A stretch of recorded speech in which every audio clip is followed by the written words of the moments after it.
So ngayon siguro excited ka na. Gusto mo nang simulan tong negosyo na to. So paano ka nga ba maging isang authorized wholesaler globally? Ito yung good news ko sa'yo. Ang gagawin mo lang, mag-avail ka lang ng mga wholesaler set. Marami po tayong options na pagpipilian. Alright? So unahin ko na po itong starter wholesaler. Para maging starter wholesaler ka, kailangan mong magkaroon ng 22,000 pesos worth of product supplies. At meron po tayong initial promo price ngayon, pwede mong makuha yung product supplies mo sa halagang 17,888 pesos lang. Pero ang halaga ng product supplies na makukuha mo ay 22,000 pesos. Okay, so meron ka na kaagad profit or savings na 4,112. At magkakaroon ka na ng up to 40% discount sa lahat ng next purchases mo.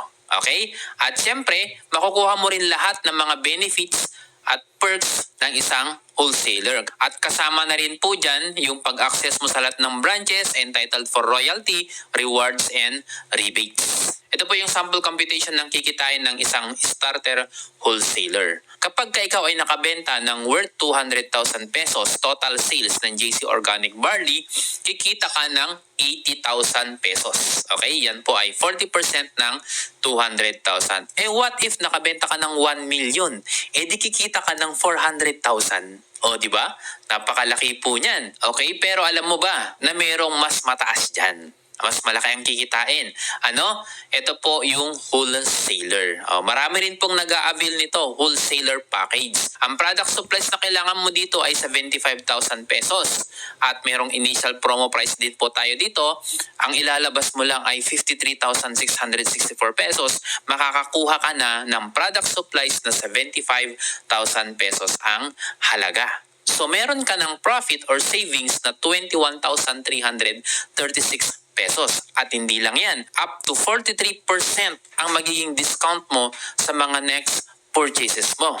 Alright? And lahat ng percent benefits ng isang wholesaler, kasama na po lahat dyan. At ito po yung sample computation kapag ka ikaw ay isang wholesaler. So kapag nakabenta ka ng worth 200,000 pesos, parehas lang na example kanina ha, 200,000 pesos yung nabenta mo. This time kapag ikaw ay wholesaler, ang magiging profit mo ay 86,000 pesos. So mas malaki siya kaysa dun sa starter wholesaler. What if 1 million ang nabenta mo? Di meron kang 430,000 pesos na profit. O di ba? Mas malaki siya. Same amount lang yung nabenta mo kumpara sa starter wholesaler, pero mas malaki yung kikitain mo dahil ikaw ay isang wholesaler. Okay, tanong mo sa akin, meron pa bang mas malaki dyan? Siyempre meron pa. Ito naman po yung tinatawag nating super wholesaler. Ang kailangan mo dito na product supplies ay 175,000 pesos. At may initial promo price po tayo ngayon sa halagang 125,216 lang. Makukuha mo na yung product supply na 175,000 pesos. So meron kang instant profit or savings na 49,784 pesos. At up to 47% ang magiging discount mo sa mga next purchases mo. Palaki ng palaki yung discount mo. Siyempre, palaki ng palaki rin yung magiging profit mo. Tama?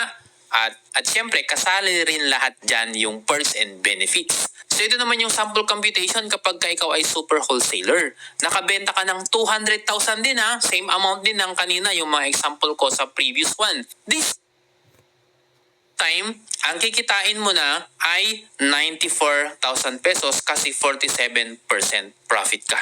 What if 1 million ang nabenta mo? Di meron kang 470,000 pesos na profit. Di ba? Palaki na ng palaki. Kung tinatanong mo ako, meron pa bang mas malaki dyan? Kasi ako talaga gusto ko yung malaking kitaan. Meron. Meron po tayong mega wholesaler. Dito sa mega wholesaler, kailangan mo ng product supplies na 375,000 pesos. At meron tayong initial promo price, makukuha mo yung product supplies na 375,000 pesos sa halagang 268,320 pesos lamang. So meron kang profit or instant savings na 106,680 pesos. At up to 50% discount ka sa lahat ng next purchases mo. Grabe! kalahati na po yung magiging profit mo dito kapag ka ikaw ay mega wholesaler na. Kasama rin lahat ng perks and benefits. So magkakaroon ka rin ng royalty, rewards, and rebates. Grabe no? Ito example ha. Kapag ikaw ay nakabenta ng 200,000 pesos din na halaga ng JC Organic Barley, kikita ka ng 100,000 pesos. What if 1 million yung nabenta mo? Di meron kang 500,000. Grabe, or 500,000 yung kikitain mo. Grabe talaga. Ang daming nag-aabil ng mega wholesaler kasi gusto nila yon talagang malaking kitaan.